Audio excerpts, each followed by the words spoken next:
What's happening, guys? It's Legendary Nats coming at you again. And I'm just showing you some of my equipment that I have going on right here because I decided to kind of change up the build a little bit. And we're going to just kind of continue going on through the area. In the last episode, we went and killed old boy Nito.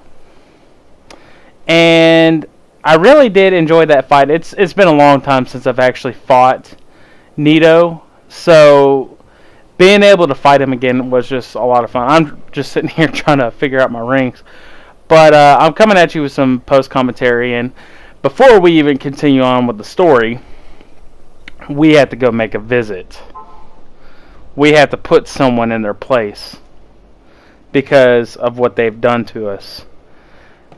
But I gotta show my respects to Artorias here. Artorias will always be my favorite character from all of Dark Souls. He's just that freaking awesome of a character. And we're gonna go over here and talk to Chester because he did us wrong. Oh, you have quite some nerve. Are you just thick? Fine then. What is it that you need? Well, you've quite the nerve. I've had enough of you. I'll be seeing you. No, buddy. You won't be seeing us. We'll be seeing you. And I'm just going to go ahead and put some gold pine resin. Yeet! And you see, he has that little spin kick. That's something that no character in the game besides him can do. At least no player character. And you see how much damage it does. The dude has some poise whenever he does that attack. And he's really not that hard. I mean, y'all saw. Well, no, yeah, y'all saw last time. I didn't lose that footage, or did I? I don't think so. I don't think I lost the footage where I fought him. But you see that he's really not that hard. As long as you kind of, you can beat him DPS-wise, he's really not that hard. And he wants us to have mercy on him. Now, I am doing post-commentary, so I won't be able to actually read the descriptions to you guys, so I will kind of keep quiet whenever the descriptions pop up, because my screen gets too small whenever I'm doing the second recording, whenever you do SHAREfactory. I think it says black leather long coat worn by Chester. But we see right here his mask is a little bit different. It talks about anytime a person wears this particular cap, it puts a dubious grin on their face. And of course it's just a mask. So, and I just feel like saying, what is it, bruh? But anyways, we're going to continue on. In the episode before last, the one that kind of shows me entering into Oolacile, into the township, I had died. And we're just going to kind of make our way through and basically go back to where I had died. I'm going to kind of show you guys a few things. But I kind of wanted to talk a little bit about what has happened here in Oolacile. We see that Oolacile has been completely taken over by the dark. And you'll actually start to see, especially once we go further and further down, how twisted the abyss really is. How it just really screws everything up in the environment. That just shows just how powerful the abyss is.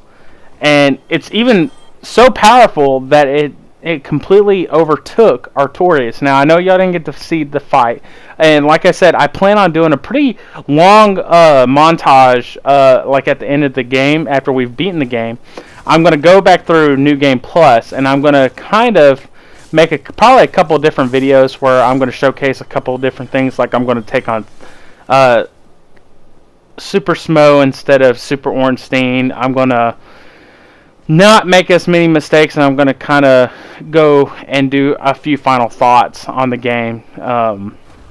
all in all. But we see that the Abyss has just completely taken over, and they sent Artorias here. And I actually meant to do the waving emoji there, but instead I did the gesture for cheering. But we see that, golly, that stuff hits so freaking hard. And hexes hit very hard in this game because they scale with both intelligence and faith. So if you level both of those up, man, you could do some crazy damage. I got one shot in a PvP match because of hexes. But we see that the town is just getting sucked in. Excuse me, getting sucked into the Abyss. We've seen what it can do when it corrupts. I mean, Artorias, he tried his best and it corrupted him to the point that he wasn't even himself anymore. And actually, there was cut content or cut commentary from him, or cut dialogue, not commentary, but cut dialogue from him, where he acknowledges you and says that you are a powerful human, and for you to put an end to him. If I remember correctly, that's how he puts it. But I mean, and we'll find out as we go on further into the game, into this particular DLC. We'll find out exactly how come he was overtaken. Because when you fight Artorias, he doesn't have a shield. He's actually got a great shield, and it's a really cool looking shield. But I can't show you what the shield looks like because I accidentally gave away his soul when I shouldn't have. And we'll also see that his arm was broken, the same arm that he carries the shield on, because Artorias is actually left-handed. And right here, if you read this message, it says, "Let there be light," and you'll hear a gong. You should hear it right now. You'll hear that gong. You just have to show any kind of light. So the skull lantern, the maggot helmet, or cast light will work. And we'll come in here and find that it's not a mimic.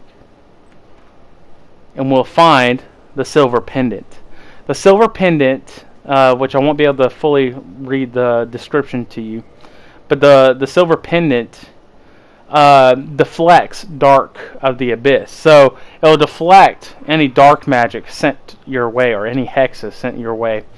And it does this little area of effect around you. So if a dark attack is sent your way, you can actually deflect it away, and it's going to be pretty useful in our fight against Manus, who is the furtive pygmy, or is known to be the furtive pygmy. He is probably one of the more difficult bosses in this game. But we also see that just how powerful the Abyss is. It is extremely powerful. And it's all because of the fact that when the furtive pygmy, or Manus, ended up basically doing, and you just saw it deflect off, but you see just how powerful the Abyss is, especially whenever we go against Manus.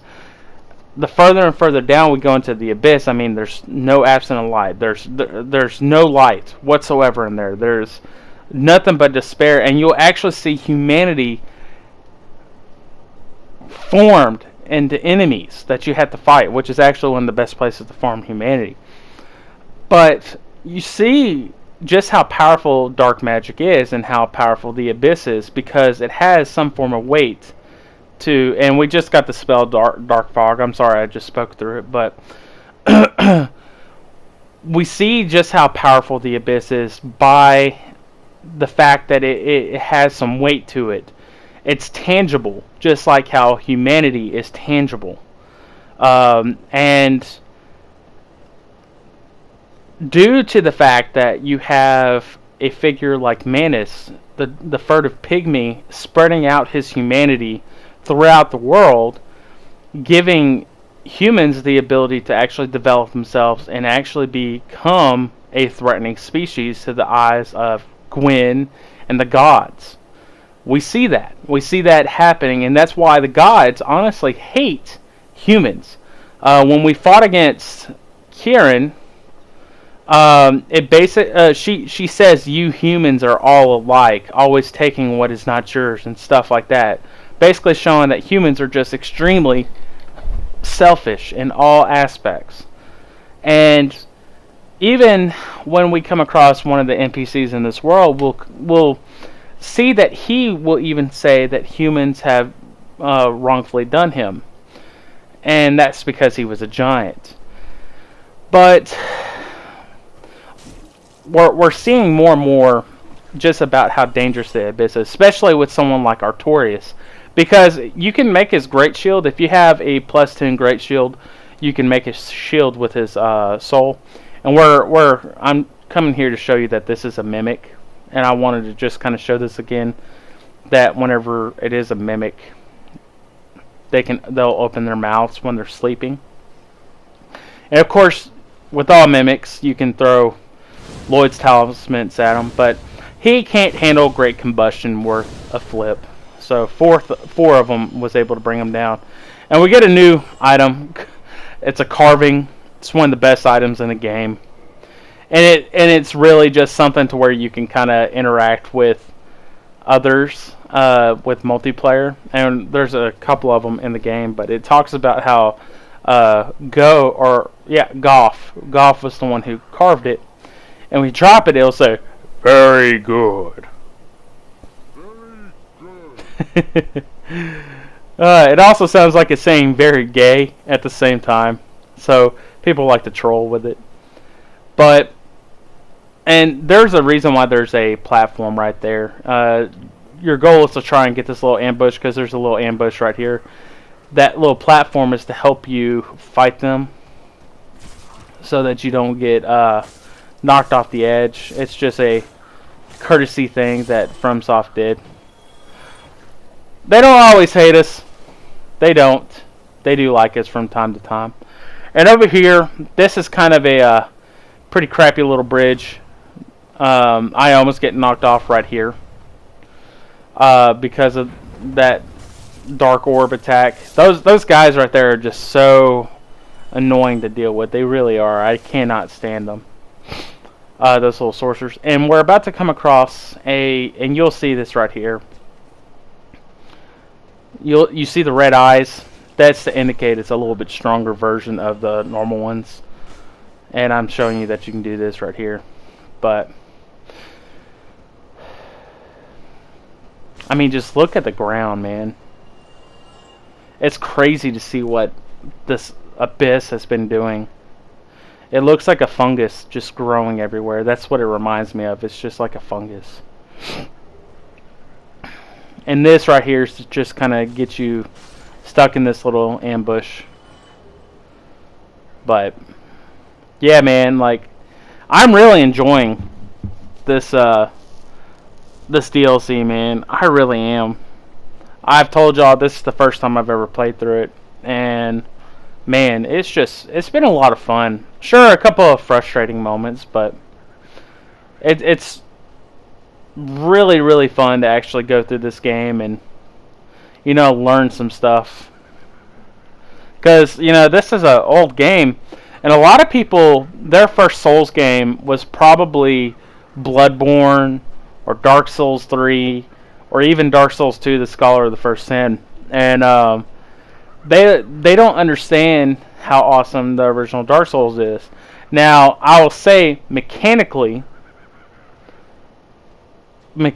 Dark Souls 3 is superior, because I feel that Dark Souls 3 does things better with the speed, with the button lag, because sometimes buttons will not properly do well or anything like that.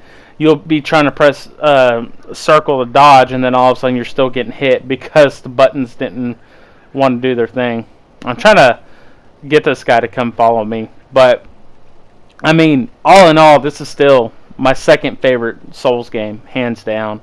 I think it's because they flesh out their character so much better than what they did in other games, in my honest opinion. And some people will agree, some people won't agree, but I mean, you have people who will stand so firm that Demon Souls is the best Souls game, or Some people stand so firm that Bloodborne is the best Souls game because it's a Souls-like game and all that, and it's made by the same people. And you know, to talk about Souls games in general, you see that mage up there, he knocked down that item for us. And I actually tried doing something here. I never noticed this, but there is actually an invisible wall out there because I was trying to hit him with a bow, and you'll see me try to do that here. Because I was like, well, I could probably just shoot him with my composite bow and get this over with. Boy, was I wrong. Now, these guys, there's not an invisible wall, and I can draw them over, but yeah, man, I'm serious.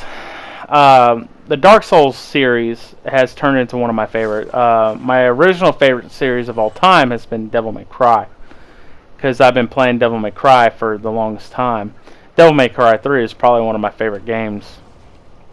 But after getting introduced to Dark Souls, man, I know some people don't like it, and I can understand why.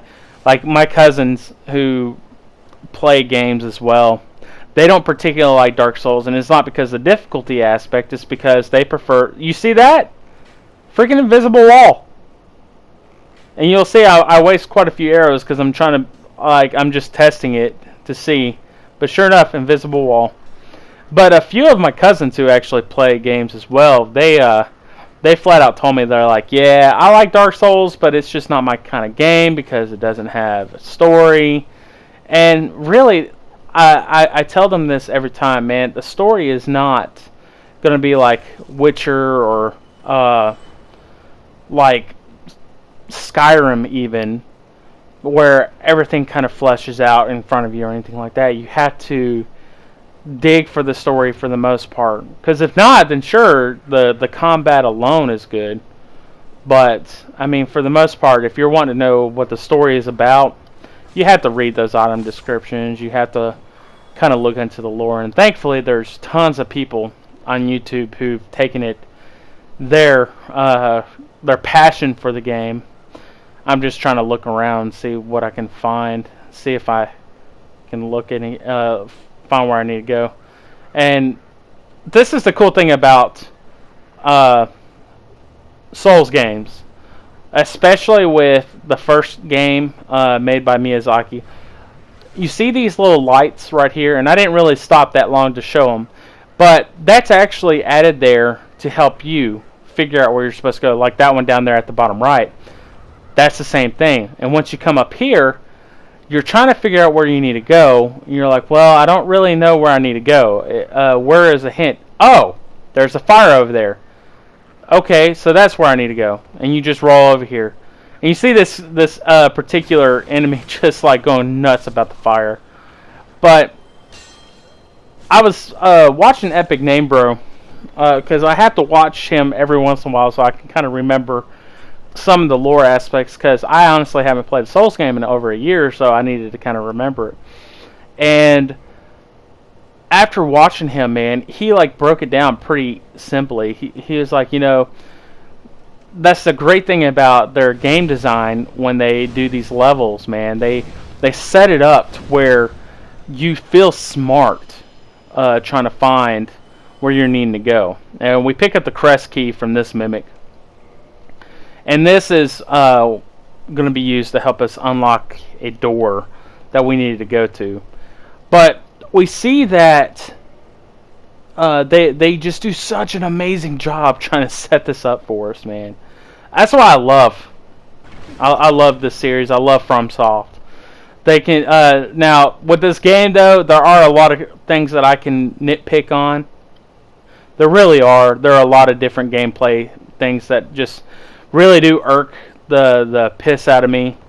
Though I love this game so much, there are times that it can feel like it's unfair, or something shouldn't have happened in certain ways and stuff like that. And even with the button lag that comes from this game.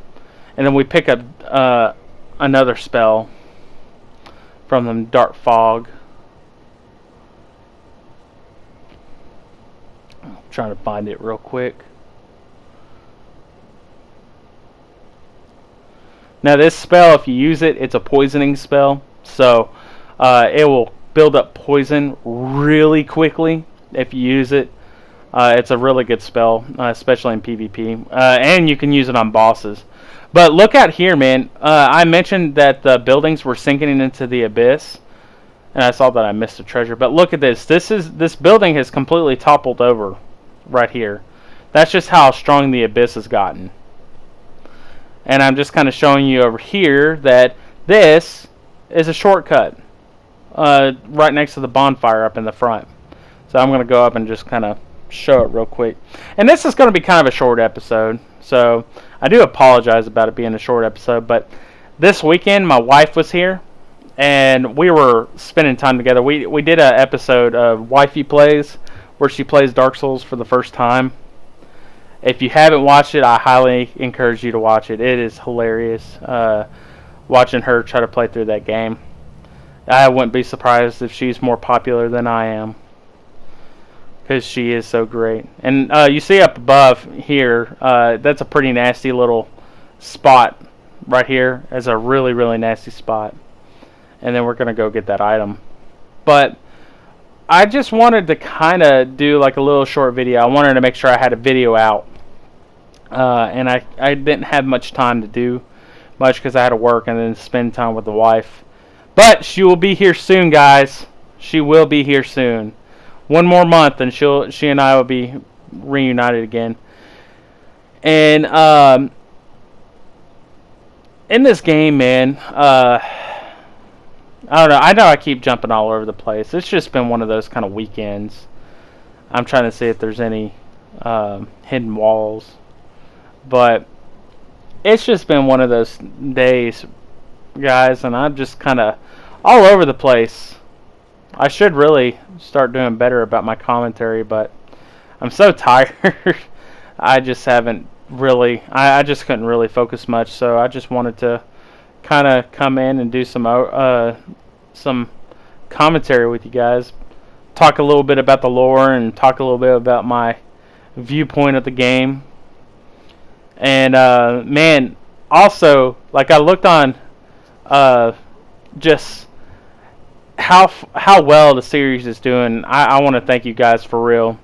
But I'm about to go ahead and end it right here. It's going to be a short episode, like I said, and I want to thank you guys so much. I hope that y'all are enjoying the series, and if you are enjoying it, please like and subscribe and click that little bell icon. I'll see you guys next time.